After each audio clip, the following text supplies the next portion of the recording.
আমার প্রিয় ছাত্র ও ছাত্রীরা, তোমরা নিশ্চয়ই ভালো আছো, বাড়িতে আছো এবং সুস্থ আছো। আজ আমরা শুরু করব শিকার কবিতাটি দ্বিতীয় পর্যায়ের 5টি প্রশ্নের উত্তর আলোচনা। এর আগের দিন আমি যে প্রথম পর্যায়ের প্রশ্নগুলি আলোচনা করেছিলাম, তোমরা ইতিমধ্যেই সেগুলো নিশ্চয়ই দেখেছো এবং পড়েছো। আর আমি বলেছিলাম কি, যে তোমাদের কিন্তু এগুলো বাড়িতে লিখে লিখে অভ্যাস করতে হবে। যাই হোক, সেইগুলো নিয়েও আমরা আলোচনা করব, কিন্তু প্রথমে শুরু করব এর দ্বিতীয় পর্যায়ের যে 5টি প্রশ্ন, সেই 5টি প্রশ্নের উত্তর আলোচনা। কারণ আমরা জানি শিকার কবিতাটি বেশ বড় একটি কবিতা, এবং এর প্রশ্নগুলোকে ভাগ করে নিয়ে আলোচনা করলে আমাদেরই বুঝতে সুবিধা হবে। আমি দেখো, তোমাদের সামনে যে দ্বিতীয় যে 5টি প্রশ্ন, অর্থাৎ 6 দাগ থেকে 10 দাগ পর্যন্ত, সেই 5টি প্রশ্নের উত্তর আলোচনা করছি, এবং প্রশ্নগুলি দেখো তোমাদের সামনে ভেসেও উঠবে।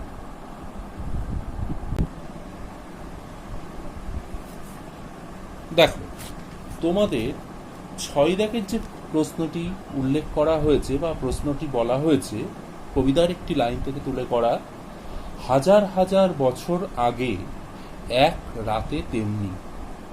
প্রশ্ন করা হয়েছে, কবি হাজার হাজার বছর আগের কোন ঘটনার উল্লেখ করেছেন? আর তার সঙ্গে আরেকটি প্রশ্ন করা হয়েছে, তেমনি শব্দটির দ্বারা কবি কিসের তুলনা করেছেন? একটি গুরুত্বপূর্ণ প্রশ্ন এটি। তাহলে আমাদের প্রথম যে উত্তরটি আলোচনা করতে হবে, যে হাজার হাজার বছর আগের কোন ঘটনার উল্লেখ কবি করেছেন। দেখো, শিকার কবিতাটি আমরা এর আগে যখন ব্যাখ্যা করেছি, আমি বারবারই বলেছি যে জীবনানন্দ দাশ কিন্তু একটি নির্দিষ্ট সময়ের মধ্যে নিজেকে আটকে রাখেননি। তিনি কিন্তু প্রাচীন কালেও যেরকম বিচরণ করেছেন, বর্তমান কালেও তেমন বিচরণ করছেন, এবং ভবিষ্যতের সুদূর প্রসারী চিন্তা ভাবনাতেও তিনি বিচরণ করছেন বা করবেন। এই জন্যই জীবনানন্দ দাশের যে কবিতাগুলো, সেগুলো চিরন্তন, কালজয়ী। কালজয়ী কাকে বলা হয়? যা সমস্ত সময়েই প্রাসঙ্গিক, কালকে জয় করতে পারে যে বস্তু বা যে জিনিস, যে সৃষ্টি, তাকেই বলা হয় কালজয়ী। তা এই কবিতাটির মধ্যে ঠিক সেরকমই তিনি নির্দিষ্ট সময়কে তুলে না ধরে তিনি বিভিন্ন সময়ের যে প্রসঙ্গগুলি উত্থাপন করেছেন, তার একটি প্রকৃষ্ট নিদর্শন কিন্তু এই পংক্তিটি। দেখো, কবি প্রকৃতির যে প্রাচীনতা এবং শাশ্বত ব্যক্তি বোঝাতে গিয়ে মিশরীয় মানবীর প্রসঙ্গ টেনে এনেছেন। ওই যে বলেছেন যে হাজার হাজার বছর আগে এক রাতে তেমনি। তার আগে কি ছিল?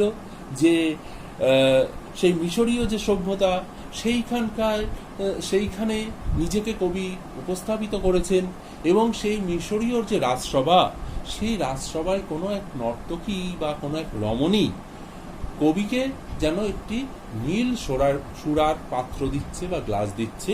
সেই সুরার পাত্রের মধ্যে যেন সেই মানবীর গলার যে নীল, যে মুক্তোর যে মালা, তা যেন স্পর্শ করে যাচ্ছে। তাই কবি হাজার হাজার বছর আগে কোনো এক মিশরের মানুষই বা মিশরীয় নর্তকীর বুকের থেকে যে মুক্ত খুলে নিয়ে কবির নীল সুরার গেলাসে রেখেছিল বা পাত্রে রেখেছিল, যেন ঠিক তেমনই নীলাভ জ্বলন্ত। অর্থাৎ ওই যে প্রাচীন যুগে যে ঘটে যাওয়া যে ঘটনাটি, সেই সময়ে কবি যে নিজেকে উপলব্ধি করতে পেরেছেন, সেই উপলব্ধির থেকে যে সেই মিশরীয় রমণী সেই কবির যে নীল সুরার পাত্রে যে তার মুক্তোর মালার যে স্পর্শ করেছিল, তা যেরকম নীলাভ জ্বলন্ত ছিল, ঠিক সেভাবেই সেই আকাশে যে ভোরের সূচনাতে, রাতের শেষে যে আকাশে যে তারাটি জ্বলছে ঠিক সেই আকাশের তারাটি যেন সে হাজার হাজার বছর আগেও যেন তার উপস্থিতি ছিল, আর ঠিক সেরকম নীলাভ ছিল। তাই বলছেন যে সেভাবেই নীল মদের মতো ভোরের আকাশে মুক্তোর মতো স্নিগ্ধ একটি তারা ফুটে উঠেছে। অর্থাৎ সেই নীল মদের গ্লাসে যেরকম ভাবে মুক্তের যে আভা ছিল, নীল আভা ছড়িয়ে পড়েছিল, ঠিক সেরকমই একটি তারা যেন আকাশে এখনো ফুটে রয়েছে। জীবনানন্দ দেখো ভোরের আকাশের তারাটিকে একদিকে যেমন বাংলার লোকায়ত সলজ্জ বধূর চাপা উত্তেজনা, ওই যে আগের লাইনে বলেছিলাম যে পাড়াগার বাসর ঘরের সেই যে মেয়েটি যে বিয়ের পরে তার যে সলজ্জ যে মনোভাব রয়েছে, একটি তার স্বামীর সঙ্গে নতুন জীবন শুরু করবার মধ্যে তার যে চাপা উত্তেজনা, ঠিক তার সঙ্গেও যেরকম তারাটির তুলনা করেছেন। আর অন্যদিকে তিনি কি করেছেন, মিশরীয় মানবীর বুকের মুক্ত সৌন্দর্যের সঙ্গে তিনি সর্বকালীন একটি ঐশ্বর্য দান করবার জন্য তিনি ওই তারাটিকে তুলনা করেছেন। সর্বকালীন ঐশ্বর্য কি? অর্থাৎ যা চিরন্তন, অর্থাৎ যার যে দীপ্তি বা যার গুরুত্ব সারা জীবনই থাকে বা সর্বক্ষণ থাকে। তাহলে এখানে আমরা প্রথম পর্যায়ের প্রশ্নটি মোটামুটি বুঝতে পারলাম। এরপরে আমরা দেখছি যে একটি তিনি তুলনা করতে গিয়ে একটি শব্দ প্রয়োগ করেছেন, এই শব্দটি কি? তেমনি। তাহলে বলছি তেমনি, অর্থাৎ তেমনি মানে কি? তার মতোই। তাহলে তেমনি শব্দটি প্রয়োগের মধ্য দিয়ে এটি কবিতাতে মানে মিল করবার জন্যই কিন্তু তার মতোটাকে তিনি কবিতার ভাষায় তেমনি বলেছেন। তাহলে তেমনি শব্দটি প্রয়োগের মধ্য দিয়ে কবি একটি নিরবচ্ছিন্ন সময় প্রবাহ, নিরবচ্ছিন্ন কেন? কারণ নিরবচ্ছিন্ন মানে যার বিচ্ছিন্নহীনতা নেই, মানে বিচ্ছিন্ন নয়, মানে একইভাবে চলে আসছে, সেই হাজার হাজার বছর আগেও যেরকম চলছিল এখনো সেরকম চলছে, ঠিক সেরকমই একটি সময় প্রবাহ তথা কাল প্রবাহকে চিহ্নিত করেছেন। অর্থাৎ একটি কাল, একটি যুগকেও তিনি চিহ্নিত করেছেন। মিশরীয় মানবীর সময়কাল থেকেই যেন সেই একই রকম ভাবে আকাশের একটি তারা সমস্ত অন্ধকার ইতিহাসের কাহিনীকে প্রত্যক্ষ করে চলেছে। অর্থাৎ সেই হাজার হাজার বছর আগেও যেরকম একটি তারা আকাশে উঠত, সেও যেমন সেই তখনকার ঘটনার সাক্ষী ছিল, ঠিক তেমনি যেন আজও সেই তারাটি আকাশে বিদ্যমান এবং সে আজকের যে ঘটনা ঘটবে বা ঘটে চলেছে সেই ঘটনার কিন্তু সে সাক্ষী বহন করছে। অর্থাৎ প্রকৃতির যে চিরন্তন সত্যতা তা যেমন মহাকাশের ধ্রুব সত্যের মতোই চিরন্তন ও অবিনশ্বর।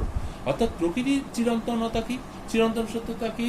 যা প্রকৃতি সেই প্রাচীন কালেও যে প্রকৃতির যে সৌন্দর্য মানুষ দেখে এসেছে বা তার সৌন্দর্য ছড়িয়েছে তা বর্তমান কালেও যেমন বিদ্যমান, ঠিক মহাকাশের যে ধ্রুব সত্য, অর্থাৎ প্রাচীন কালেও যেমন সূর্য উঠত, তারারা উজ্জ্বলভাবে তাদের দীপ্তি প্রকাশ করত, চাঁদ উঠত, ঠিক তেমনি বর্তমান কালেও ঠিক সেই তেমনই সভ্যতার অগ্রগতি লক্ষ্য করা যায়। অর্থাৎ তাদের ধ্রুব সত্যতা সেখানে ফুটে ওঠে।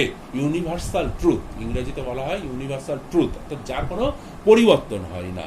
ঠিক সেই প্রকৃতির চিরন্তনতা বোঝাতেই কিন্তু মহাকবি বা জীবনানন্দ দাশ কি করেছেন, তিনি এই হাজার হাজার বছর আগে প্রসঙ্গটি উত্থাপন করেছেন।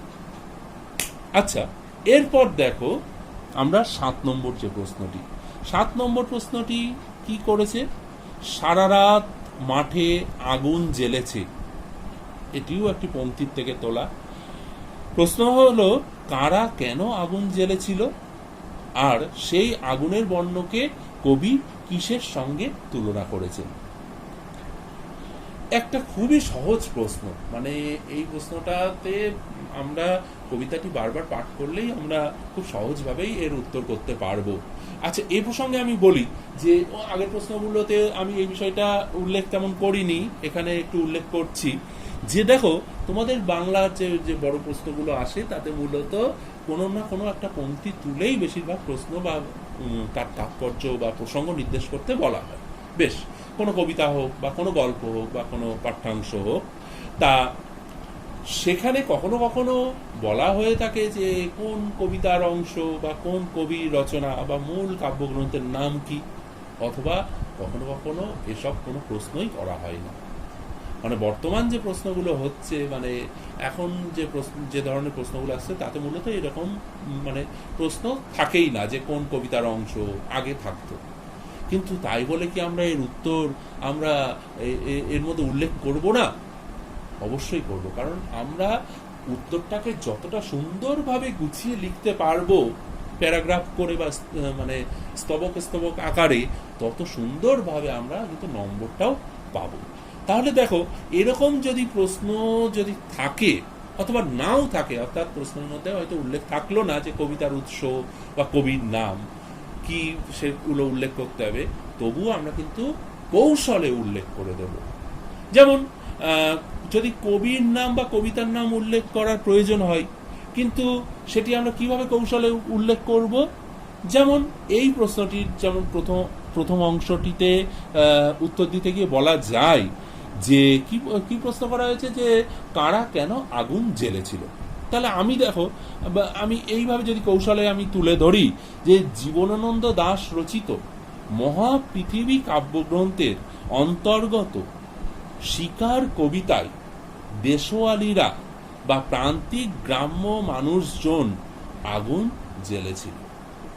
দেখো, তাহলে এই যে প্রথম যে কারা জ্বেলেছিল আগুন, এটাও আমি এই উত্তরের মাধ্যমে বলে দিলাম। আবার কোন কবিতার থেকে নেওয়া হয়েছে, মূল কাব্যগ্রন্থ বা কবির নাম, সেটাও কিন্তু আমি উত্তরের মধ্য দিয়ে বলে দিলাম। এতে কি হলো, আমি মানে উত্তরটাকেও সুন্দরভাবে গুছিয়ে, যে আমি কবির নামটাও জানি বা মূল কাব্যগ্রন্থের নামও জানি, আমার সেটা স্মরণ আছে, সেটাও যেমন উল্লেখ করলাম, আবার সঠিক উত্তরটাও দিলাম। অথচ দুটো লাইনও আমার ব্যবহার করতে হলো না, একটি মাত্র লাইনের মধ্য দিয়ে বা একটি মাত্র পংক্তির মধ্য দিয়ে আমি কিন্তু উত্তরটা সুন্দরভাবে তুলতে পারলাম। অর্থাৎ আমাদেরও কিন্তু মাথায় রাখতে হবে যে কখনো কখনো কিন্তু আমাদের এইভাবে কৌশলের মাধ্যমে উত্তরগুলো লেখা অভ্যাস করতে হবে। তাতে কি আমাদের শব্দ সংখ্যাও নির্দিষ্ট সেহেতু তার মধ্যে আমরা লিখতে পারবো, আবার উত্তরটাও গুছিয়ে দিতে পারবো। তাহলে দেখো, এখানে কারা বলেছে আগুন জ্বেলেছিল? দেশওয়ালিরা, আমরা বলেই দিলাম। আচ্ছা, এবার দেশওয়ালিরা তো কবিতার ভাষায় বলেছে দেশওয়ালিরা, তাহলে দেশওয়ালির তো একটা ব্যাখ্যা প্রয়োজন, যে কারা দেশওয়ালি। দেশওয়ালি মানে বিভিন্ন দেশ বা অঞ্চল বা রাজ্য, সেখানকার যে গ্রাম্য সহজ সরল যে সাধারণ যে মানুষ, তাদেরকে দেশওয়ালি বলা হয়। আবার অন্যভাবেও বলা যায় যে যারা ওই যাযাবর শ্রেণীর মানুষ, পরিযায়ী, সাধারণ জীবনযাপন পালন করে, খুব দরিদ্রের মধ্য দিয়ে যাদের জীবনযাপন অতিবাহিত হয়, তাদেরকেও বলা হয়। অর্থাৎ দেশের যে মানুষ, যারা প্রান্তিক যে মানুষ, তাদেরকেই মূলত দেশওয়ালি বলা হয়। কিন্তু এই দেশওয়ালিদের সঙ্গে কিন্তু আবার শহুরে মানুষদের একটা মানে বাহ্যিক একটা পার্থক্য আছে, যে শহুরে যে চাকচিক্য বা আভিজাত্য, সেই চাকচিক্য বা আভিজাত্য কিন্তু দেশওয়ালিদের মধ্যে দেখা যায় না। তারা কিন্তু একদম গ্রাম্য মেঠো মানুষ, তারা অতটা যন্ত্র সভ্যতায় নির্ভরশীল নয়।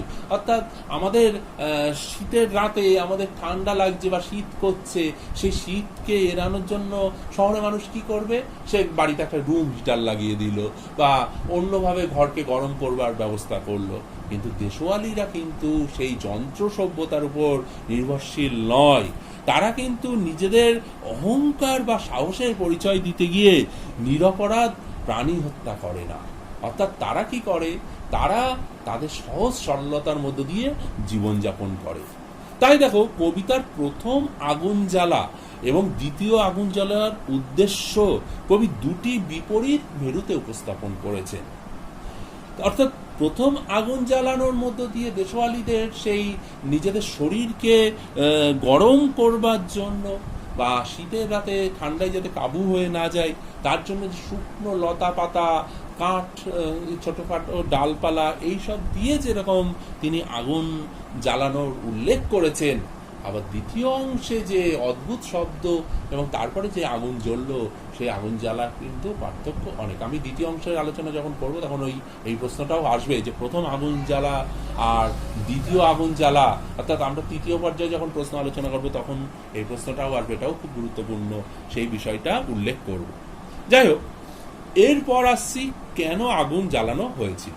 তাহলে কবিতার উল্লেখ করাই আছে যে এক শীতের রাতে, অর্থাৎ প্রচন্ড শীত, সেই শীতের রাতে আমরা গ্রামগঞ্জে কি দেখি, যে গ্রাম্য মানুষরা প্রচন্ড ঠান্ডার হাত থেকে নিজেদের শরীরকে গরম করবার জন্য কি করে, শুকনো ডাল পালা লতা পাতা, অশ্বত্থের পাতা হতে পারে, বটের পাতা, কবিতায় উল্লেখও আছে অশ্বত্থের পাতা, সেসব জ্বালিয়ে চারিদিকে বসে সবাই আগুন পোহায়। এখানেও ঠিক তেমনই দেশওয়ালিরা কিন্তু এই আগুন জ্বালিয়েছিল সেই নিজেদের শরীরের উত্তাপ বাড়ানোর জন্য, অর্থাৎ নিজেদের শরীরকে গরম করবার জন্য। তাহলে এটা বোঝা গেল। এরপরে দেখো প্রশ্নটির দ্বিতীয় অংশটি হলো, সেই আগুনের বর্ণকে কবি কিসের সঙ্গে তুলনা করেছেন। অর্থাৎ দেশওয়ালিরা যে আগুন জ্বেলেছিল তার সেই আগুনের যে বর্ণটা প্রথম পর্যায়ে একরকম লাগছিল, আগুনটা যখন নিভু নিভু তখন আর এক রকম বর্ণ ধারণ করেছিল, সেই তুলনাটাকে এখানে তুলে ধরতে হবে। আমাদের মনে আছে নিশ্চয়ই কবি এখানে এই আগুনের বর্ণকে দুটি পর্যায়ক্রমে ভাগ করেছেন এবং দুরকম উপমা দিয়ে তুলনা করেছেন।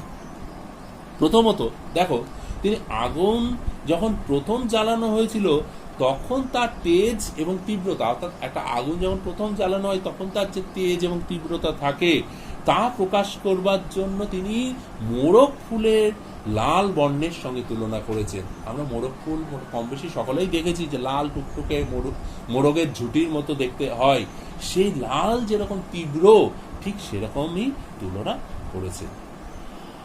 আবার যখন দেখছি যে মোরগ ফুলের মতো সেই লাল আগুন ভোর হওয়ার পরেও জ্বলছিল, অর্থাৎ আগুনটা রাত্রেবেলা দেশওয়ালিরা জ্বালিয়েছিল কিন্তু সেই আগুনটা কিন্তু মোটামুটি সারা রাত ধরেই জ্বলেছে, তখন কিন্তু কবি বলেছেন যে সেই আগুনের বর্ণ তখন সূর্যের আলোয় ফিকে হয়ে গেছে। স্বাভাবিক ব্যাপার যে আমরা রাত্রেবেলা যে অন্ধকারের মধ্যে যে আগুনের যে উজ্জ্বলতা দেখতে পাই, দিনের আলোতে কিন্তু সেই আগুনের সেই উজ্জ্বলতা অতটা আমরা দেখতে পাই না, কারণ সূর্যের আলো তখন ফুটে ওঠে। তাই সেই সূর্যের আলোতে যেন সেই আগুনের বর্ণ কুমকুমের মতো আর নেই। কুমকুম আমরা কি জানি, কি যে কুমকুম নিয়ে আমি আলোচনা করেছি যে মেয়েরা যারা তোমরা টিপ পরো, এক ধরনের তরল ওই রং যেটাকে আমরা ওই কোনো কাঠির মাথায় দিয়ে টিপ সুন্দরভাবে সাজিয়ে পড়ি, নাচের ক্ষেত্রেও আমরা পড়ি, সেই কুমকুমের যেরকম মূলত লাল যে কুমকুমগুলো যেরকম লাল বর্ণ উজ্জ্বল হয়, ঠিক সেই রকম উজ্জ্বলতা কিন্তু ভোরের বেলা বা ভোরের আলোতে কিন্তু সেই আগুনের সেই উজ্জ্বলতা কিন্তু তেমন আর নেই। তাহলে কেমন হয়ে গেছে সেই আগুনের বর্ণ? হয়ে গেছে রোগা শালিকের হৃদয়ের বিবর্ণ ইচ্ছার মতো। অর্থাৎ রোগা শালিক মানে কি, একটা মরণাপন্ন শালিক, রোগা জীর্ণ একটা শালিক, সেই শালিকটির মনের ইচ্ছা যেমন একটা বিবর্ণ হয়ে যাওয়ার মতো, যে যখন তখন তার মৃত্যু হতে পারে, ঠিক তেমনি সেই বর্ণহীন মনের ইচ্ছার মতো যেন ম্লান হয়ে গেছে সেই রাতের যে আগুন দেশওয়ালিরা যে জ্বালিয়েছিল, সেই রাতের আগুনের যে বর্ণ তা যেন মানে ম্লান হয়ে গেছে। অর্থাৎ ভোরের আলোর সঙ্গে সঙ্গে এখানে কবি একটি জীবনের জাগরণের আভাস তুলে ধরেছে। অর্থাৎ ভোর হওয়া মানে নতুন একটা দিনের সূচনা, সেই দিনের যে সূচনা অর্থাৎ একটা নতুন জীবন।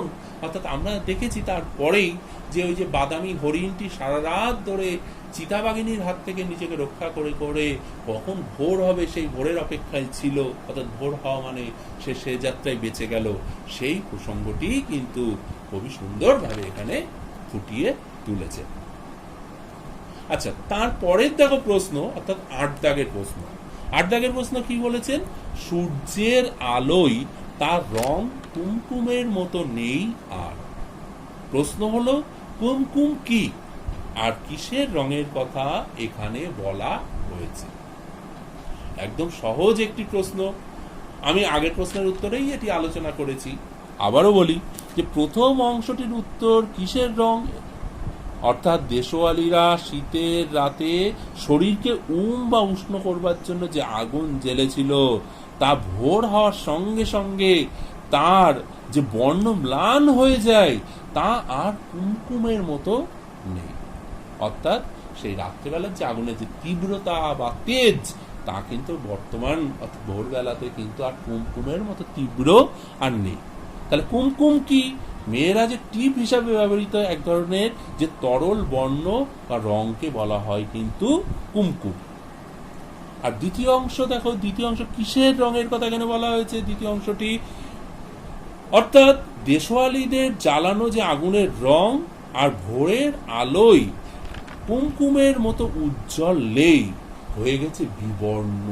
অর্থাৎ ওই যে দেশওয়ালিরা যে আগুনটি জ্বালিয়েছিল রাত্রেবেলা, সেই রাত্রেবেলা যে আগুনের যে বর্ণ যতটা উজ্জ্বল ছিল ততটা উজ্জ্বল কিন্তু এখন আর নেই। তা কিন্তু কুমকুমের মতো নেই, হয়ে গেছে বিবর্ণ শালিক বা রোগা শালিকের হৃদয়ের বিবর্ণ ইচ্ছা মতো। তাই বলেছে কিসের রঙের কথা এখানে বলা হয়েছে, আর কুমকুম কি। তাহলে এই প্রশ্নটি নিশ্চয়ই বোঝা গেল। এরপর দেখো আমরা পরের প্রশ্নে চলে যাব। এটি কিন্তু ভীষণ একটা গুরুত্বপূর্ণ প্রশ্ন এবং প্রায়ই উচ্চ মাধ্যমিক পরীক্ষায় এই প্রশ্নটি আসে যে শিকার কবিতাটিতে যে দুটি ভোরের চিত্র পার্থক্য ধরা পড়েছে তা আলোচনা করে। প্রথম একটি ভোর দিয়ে কবিতাটি শুরু হয়েছে আর দ্বিতীয় ভোরের বর্ণনার পরে কিন্তু কবিতাটি শেষ হয়েছে। তাহলে আমরা শিকার কবিতার যে রাত্রি শেষের যে ভোর হওয়ার ঘটনাকে কবি কিন্তু অত্যন্ত তাৎপর্যপূর্ণভাবে ব্যবহার করেছেন। এখানে ভোরের এক দৃশ্যপট অতিক্রম করে আর এক দৃশ্যপটে আশ্চর্য বিস্তার লক্ষ্য করা যায়। দেখো কবিতার প্রথম অংশে ভোর যেমন নির্মল প্রকৃতির আত্মপ্রকাশের উপযুক্ত পটভূমি, অর্থাৎ একটা সুন্দর যে প্রকৃতির যে আত্মপ্রকাশ ঘটিয়েছে সেই আত্মপ্রকাশের যে পটভূমি, তখন আকাশের রং ঘাসফড়িংয়ের দেহের মতো কোমল নীল। সুন্দর সুন্দর যে উপমা ব্যবহার করেছেন, যে ঘাসফড়িংয়ের যে দেহের যে রং যেরকম নীলাভ সবুজ, ঠিক সেরকমই নীল। চারিদিকে পেয়ারা ও নোনার গাছের রং টিয়ার পালকের মতো সবুজ। সেই ভোরের আকাশে জেগে থাকা একমাত্র তারাটি কবির মনে বিপরীত অনুভবের ভালো লাগা তৈরি করেছে।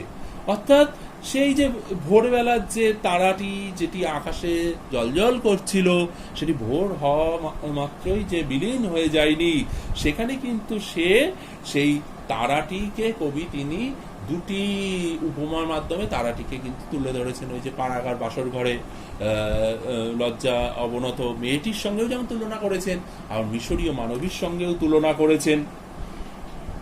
আবার সেই ভোরেই কিন্তু অল্পপ্রাণ শালিক, অর্থাৎ যে বিবর্ণ যে জীর্ণ যে শালিক, তার যে হৃদয়ের বিবর্ণ ইচ্ছার মতো ম্লান হয়ে যায় হিমের রাতে যে দেশওয়ালিদের জ্বালানো আগুনের শিখা।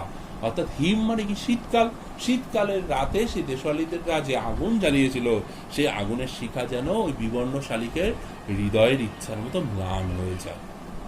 সকালের আলোয় আবার কি বলছে? শীতকালের যে সকালবেলার যে প্রকৃতি, যে সকালের আলোয় টলমল শিশিরের ঝিলমিল করে ওঠে চারপাশের বন ও আকাশ, শিশির বিন্দু পড়ে যেন টলমল টলমল হচ্ছে। তাহলে দেখো এখানে কিন্তু কবি এই ভোর মানে প্রথম যে ভোর, সেই প্রথম ভোরের মধ্যে কিন্তু খুব সুন্দরভাবে কিন্তু প্রকৃতির এক নৈসর্গিক বর্ণনা কিন্তু তিনি তুলে ধরেছে। মানে এই বর্ণনার মধ্যে দিয়ে প্রকৃতির টুকরো টুকরো যে উপমাগুলো কবি তুলে ধরেছেন তা খুব ভালোভাবে আমরা বুঝতে পারি। এবং এই ভোরের পটভূমিতেই দেখো আগমন ঘটেছে এই কবিতার মূল যে চরিত্র, যাকে নিয়েই কবিতা, সেই মূল যে মানে চরিত্র সুন্দর বাদামি হরিণটির। তার কচি বাতাবি লেবুর মতো সবুজ সুগন্ধি ঘাস ছিঁড়ে খাওয়া বা নদীর জলে ঘুমহীন ক্লান্ত শরীর ভেজানোর মধ্য দিয়ে। অর্থাৎ কেন ঘুমহীন ক্লান্ত শরীর?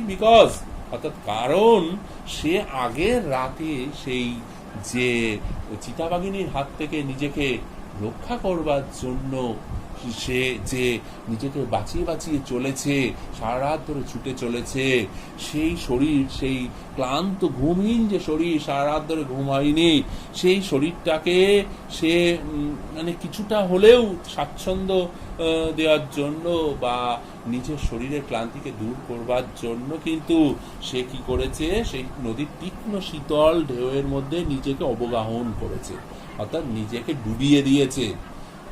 আর নিজের সে আগের রাতের যে ক্লান্তিটাও যাতে তার দূর হয়, নতুনভাবে তার শরীরে আবার শক্তি ফিরে আসে, সেই জন্যই কিন্তু এই ভাবে তিনি বিচরণ করেছে বা বাদামি হরিণটি বিচরণ করেছে। কিন্তু সমস্যা হচ্ছে যে এই সুন্দরের এই সহজ প্রকাশকে ছিন্ন ভিন্ন করে দিয়েছে একটি অদ্ভুত শব্দ। অদ্ভুত শব্দটি কিন্তু হরিণটির জানা নেই, কারণ বন্যপ্রাণীরা এই শব্দের সঙ্গে পরিচিত নয়। এটি মানুষের সৃষ্ট যন্ত্র দানবের যে অদ্ভুত যে শব্দ, অর্থাৎ গুলির যে শব্দ বা বন্দুকের যে শব্দ। এরপর কি হচ্ছে যে দ্বিতীয় ভোরে যে করুণ যে মানে পরিণতি, করুণ যে ট্র্যাজেডি, সেই ট্র্যাজেডি যা মর্মান্তিকভাবে কবি তুলে ধরেছেন শিকার কবিতায়, যে নদীর জল এরপর মচকা ফুলের মতো লাল হয়ে ওঠে হরিণের রক্তে, যে নিস্পন্দে যে নিরপরাধ যে হরিণটি যে নিজের প্রাণকে এতক্ষণ ধরে বাঁচিয়ে এসেছিল, ভাবলো যে যাক এবার হয়তো সে বেঁচে গেল, কিন্তু তার সেই ভাবনা কিন্তু সেখানেই অপরিণত থাকলো, বা ভাবনাটা আর ঠিক মতো ফললো না। যে কি বলেছে যে নদীর জল মচকা ফুলের মতো লাল হয়ে উঠলো হরিণের রক্তে, কেন?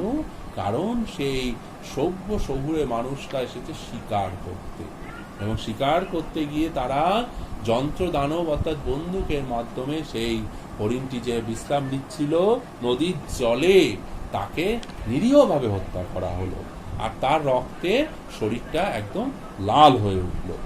তাহলে শিকারী মানুষের লোভের শিকার হয়ে হরিণটিকে চলে যেতে হয় একটা নিস্পন্দ নিরপরাধ ঘুমের দেশে। তাহলে তৈরি হয় এখানে ভোরের আরেকটি ছবি। এই ভোরকে কিন্তু প্রকৃতি লালন করেনি, অর্থাৎ প্রথম ভোরে যেরকম প্রকৃতির সৌন্দর্য বর্ণনা করা হয়েছিল, এই ভোর কিন্তু প্রকৃতি তৈরি করেনি, এই ভোর তৈরি করেছে মানুষ। বা সারা রাত চিতাবাঘিনীর হাত থেকে নিজেকে বাঁচিয়ে হরিণও এই ভোরের জন্য অপেক্ষা করেনি। মানুষের ক্ষুধার ও হিংস্রতার সাক্ষী হয়ে থাকে এই ভোর। তার মানুষের যে হিংস্রতা, তার লোভ, তার লালসা, তার যে দর্প, তার অহংকার, সেই অহংকারের সাক্ষী কিন্তু হয়ে থাকে এই ভোর। অর্থাৎ প্রথম ভোর আর দ্বিতীয় ভোর, এই দুটি ভোরের সুন্দর পার্থক্য কিন্তু কবি এখানে তুলে ধরেছেন। আচ্ছা, এবার দেখো আমাদের আজকের পর্বের শেষ যে প্রশ্নটি, অর্থাৎ আমরা কোন প্রশ্নটি আলোচনা করব এবার? 10 দাগের প্রশ্ন। 10 দাগের প্রশ্নটি দেখো কি করা হয়েছে, এটিও একটি পংক্তি তুলে করা হয়েছে যে নদীর তীক্ষ্ণ শীতল ঢেউয়ে সে নামল। প্রশ্ন, সে বলতে কাকে বোঝানো হয়েছে, আর নদীর তীক্ষ্ণ শীতল ঢেউয়ে নামার কারণগুলি কি কি ছিল? আমি একটু আগেও এই একই ধরনেরই বর্ণনা করেছি হরিণটির সম্পর্কে, এইখানেও সেই একই উত্তরই হবে। তাহলে কি সে বলতে কাকে বোঝানো হয়েছে? অর্থাৎ আমাদের এই শিকার কবিতার মূল যে চরিত্র, যাকে নিয়ে কবিতাটি আবর্তিত হয়েছে, যে সুন্দর যে হরিণ যে নির্জন বনের মধ্যে অবস্থান করছিল, সেই হরিণটির কথা এখানে বলা হয়েছে, যে আগের রাতে চিতাবাঘিনীর হাত থেকে নিজেকে বাঁচানোর জন্য যে ছুটে ছুটে বেরিয়েছে। আচ্ছা, এইবার আমরা তাহলে কি দ্বিতীয় পর্যায়ের যে প্রশ্নটি কি ছিল, যে নদীর তীক্ষ্ণ শীতল ঢেউয়ে নামার কারণগুলি কি ছিল? তাহলে হরিণটি কেন ওই নদীর যে তীক্ষ্ণ ঢেউ কেন? কারণ শীতল ঠান্ডা যে ঢেউ তা যেন তীক্ষ্ণ তীরে ফলার মতো যেন শরীরে বিদ্ধ করছে। তাহলে তার কারণ কি ছিল? আমরা এর আগেই নিশ্চয়ই পড়েছি বা দেখে খেয়াল করেছি যে হরিণটি সারা রাত চিতাবাঘিনীর হাত থেকে কি করেছে, নিজেকে বাঁচিয়ে বাঁচিয়ে ঘন অন্ধকারের মধ্যে সুন্দরীর বন থেকে অর্জুনের বনে ঘুরে ঘুরে ক্লান্ত হয়ে গেছে। অর্থাৎ জঙ্গলের এ বন থেকে সেই বনে ঘুরে ঘুরে হরিণটি ভীষণ ভীষণভাবে ক্লান্ত। তাই মৃত্যু ভয়ে পালিয়ে বেড়ানো হরিণটি তার দৈহিক অবসন্নতা, কারণ তার মৃত্যুর যে ভয়, সেই মৃত্যুর যে ভয়ের যে অবসন্নতা সেটিও যেরকম আছে, তার সঙ্গে তার যে শারীরিক যে অবসন্নতা, যে ক্লান্তি, সেই ক্লান্তিকে কাটিয়ে ওঠার জন্যই কিন্তু একটি আলোকময় ভোর বা সকালের অপেক্ষা করছিল, যে কখন দিনের আলো ফুটবে। অবশেষে সকালের আলোয় তার সেই মানে ক্ষুধা নিবৃত্তির পর, অর্থাৎ ওই যে কচি বাতাবি লেবুর মতো সেই ঘাস, যে সুগন্ধি যে ঘাস, সেই ঘাসগুলো ছিঁড়ে ছিঁড়ে খাচ্ছে, যে তার সারা রাত ধরে খাওয়াও হয়নি, সেই খাওয়া বা ক্ষুধা নিবৃত্তির পর নদীর তীক্ষ্ণ শীতল জলে সে নিজেকে অবগাহন করতে নেমেছিল, অর্থাৎ নিজের ক্লান্তিকে দূর করবার জন্য সে নেমেছিল। কারণ সে পূর্ব রাতে কেবলই প্রাণ ভয়ে ছুটে চলেছে, সে ভীষণ ক্লান্ত, সে বিহ্বল ছিল। তাই তার শরীরের একটি গতি আনার জন্য, নব আবেশে সে জেগে ওঠার জন্য নদীর স্রোতের ধারার ন্যায় গতির তার একান্ত প্রয়োজন ছিল। অর্থাৎ তার নদীর যে স্রোত যেরকম তীক্ষ্ণ, যেরকম শীতল, ঠিক সেরকমই কিন্তু তার একটি গতির প্রয়োজন ছিল। সেই আরণ্যক জীবনের সঙ্গে সম্পৃক্ত হরিণটি সেই নদীর স্রোতের বহমানতায়, গতিশীলতায় প্রাণেও অনুভব করে সেই গতির স্পন্দন এবং প্রাণের আবেগ। অর্থাৎ সেই যে বনের যে একটা তীক্ষ্ণতা, একটা গতিশীলতা, সেই গতিশীলতাও কিন্তু সে ওই জলের মধ্যে নিজেকে ডুবিয়ে দিয়ে সেই আবেগটাকে সে অনুভব করতে পারে, সে আবেশটাকে অনুভব করে। আর কি বলছেন, যে অন্ধকারের হিম ছিঁড়ে ভোরের রৌদ্রের মতো জেগে ওঠার জন্য সাহস, স্বাদ এবং সৌন্দর্যে হরিণীর পর হরিণীকে চমক লাগিয়ে দেওয়ার জন্য। অর্থাৎ এই যে বাদামি হরিণ, সে একটি ছেলে হরিণ, আর ছেলে হরিণ হয়ে সে কি করছে, যে মেয়ে যে হরিণী, তাদেরকে চমক লাগিয়ে দেওয়ার জন্য, তার প্রতি আকর্ষণ করে তোলবার জন্য, আকৃষ্ট করে তোলবার জন্য সে নিজের শরীরটাকে জলে ভাসিয়ে দিয়েছিল। অর্থাৎ নতুন একটি উত্তেজনায়, নতুন একটি আবেশে, নতুন একটি জীবনের আশায় সে কিন্তু নিজেকে জলের মধ্যে অবগাহন করেছিল। ওই জন্যই বলেছেন যে সাহসে, স্বাদে, সৌন্দর্যে হরিণীর পর হরিণীকে চমক লাগিয়ে দেওয়ার জন্য। চমক মানে কি, ধাঁধা লাগিয়ে দেওয়ার জন্য, আকর্ষণ করবার জন্য। তাই কবি সুন্দরভাবে দেখো এখানে তুলে ধরেছেন সেই নিরপরাধ, সেই বাদামি যে হরিণটি, সেই হরিণটির যে তার যে ছুটে চলার কাহিনী, এবং সেই ছুটে চলার সঙ্গে সঙ্গে কি করেছেন, তার যে অনুভূতি, সেই অনুভূতিটাও তুলে ধরেছেন। যাই হোক, আমরা এই 5টি প্রশ্ন আমরা এখন মোটামুটি আলোচনা করলাম। এইবার তোমরা এই প্রশ্নটিগুলো খাতায় লিখবে, এই প্রশ্নগুলো খাতায় লিখে এই ব্যাখ্যা শুনে কিন্তু এর উত্তরগুলো তোমাদের লেখার চেষ্টা করতে হবে। ঠিক আছে, তোমরা এবার পড়াশুনো করো মনোযোগ দিয়ে, সুস্থ থাকো, সাবধানে থেকো।